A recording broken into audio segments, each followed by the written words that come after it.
Hello students, welcome back to SYY education channel. Students, हम study कर रहे हैं क्लास 9 की साइंस का चैप्टर ग्रेविटेशन। और ग्रेविटेशन चैप्टर में हम न्यूमेरिकल्स को सॉल्व कर रहे हैं। तो आज का जो न्यूमेरिकल है उसकी स्टेटमेंट आपको समझाऊं उससे पहले आप सभी चैनल को सब्सक्राइब कर लीजिए और बेल आइकन को ऑन कर लीजिए ताकि कोई भी वीडियो आपको मिस ना हो और आपके एग्जाम की प्रिपरेशन अच्छी हो।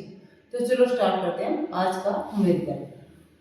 How does the force of gravitation between two objects change when the distance between them is reduced to half? Numerical क्या कहता है? न्यूमेरिकल की स्टेटमेंट ये कह रही है कि टू ऑब्जेक्ट्स के बीच में यदि डिस्टेंस को हाफ कर दिया जाए तो जो ग्रेविटेशनल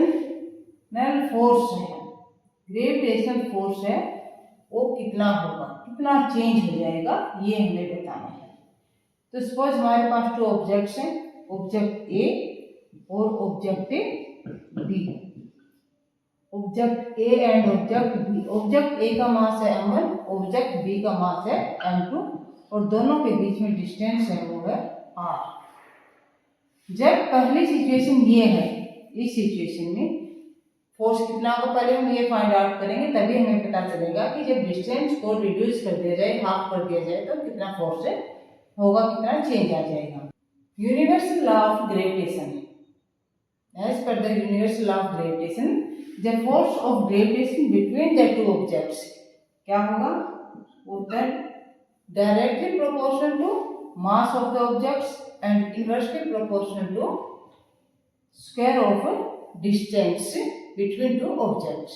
तो यहाँ से जो फार्मूला हो गया था, force gravitational force is equal to G into m1 into m2 upon r square. G क्या था, ग्रेविटेशनल कांस्टेंट। G यहाँ पर ग्रेविटेशनल कांस्टेंट। अब डिस्टेंस दो ऑब्जेक्ट्स के बीच में r है तो फोर्स ये होगा F is equal to G into m1 into m2 upon r square.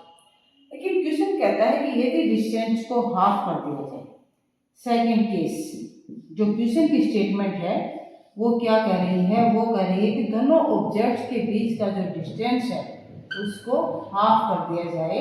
कितना कर दिया जाए, 1/2, r का 1/2 यानी कि डिस्टेंस को हाफ कर दिया। तो अब इस केस में फोर्स ऑफ ग्रेविटेशन क्या होगा ये हमें बताना है।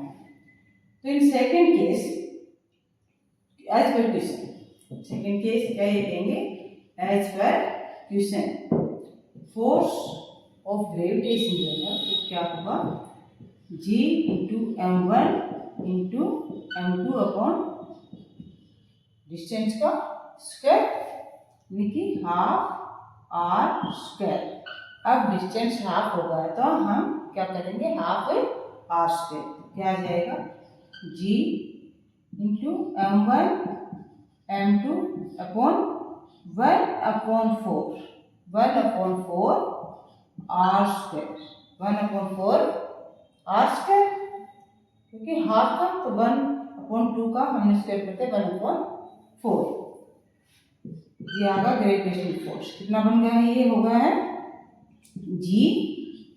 अब 1/4 है तो इसको हम क्या लिखेंगे, 4 into m1 m2 upon r square.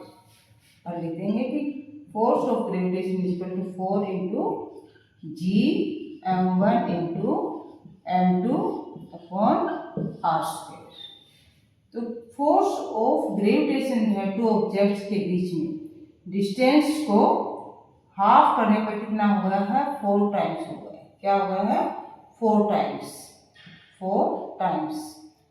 जब हम डिस्टेंस को हाफ कर देते हैं टू ऑब्जेक्ट्स के बीच में तो फोर्स ऑफ ग्रेविटेशन बिकम जाता है 4 टाइम्स। तो हम यहाँ पर क्या लिखेंगे, हम लिखेंगे कि फोर्स ऑफ ग्रेविटेशन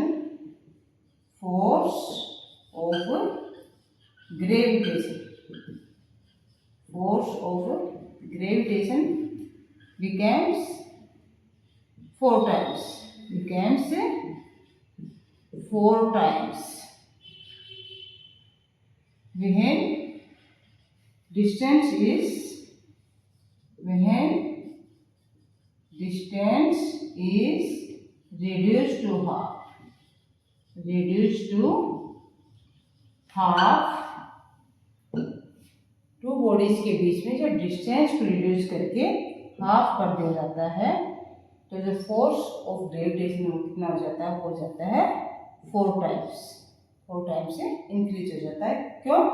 क्योंकि फोर्स ऑफ ग्रेविटेशन डिस्टेंस के स्क्वायर के इनवर्सली प्रोपोर्शनल है, इसलिए वो डिस्टेंस के रिड्यूस होने पर, हाफ होने पर 4 टाइम्स होगा, और डिस्टेंस के डबल करने पर 1/4 होता है, जो हमने पहले वाले न्यूमेरिकल में सोल्व करके आपको समझा दिया है। तो इन जो ग्रेविटेशन के जो न्यूमेरिकल्स हैं इनको आप ध्यान से समझिए, फार्मूला का जो कंसेप्ट है उसको अच्छे से समझिए। जब आप फार्मूला का कंसेप्ट समझ में आ गया तो डिस्टेंस कितना % इंक्रीज कर दिया, कितना रिड्यूस कर दिया है, वो सभी क्वेश्चंस को आप आसानी से सोल्व कर पाएंगे। इसलिए सभी जो वीडियोज हैं ग्रेविटेशन के, उन सभी को समझकर अच्छे से लर्न कीजिए, अच्छे से कंसेप्ट को आप क्लियर कीजिए, ताकि कोई भी न्यूमेरिकल करने में आपको प्रॉब्लम न आए और आपको तैयारी अच्छी हो। वीडियो को आप शेयर कीजिए, लाइक कीजिए, और चैनल को सब्सक्राइब कीजिए और बेल आइकन को ऑन कीजिए, ताकि नेक्स्ट वीडियो आपका मिस न हो। Thank you for watching the video.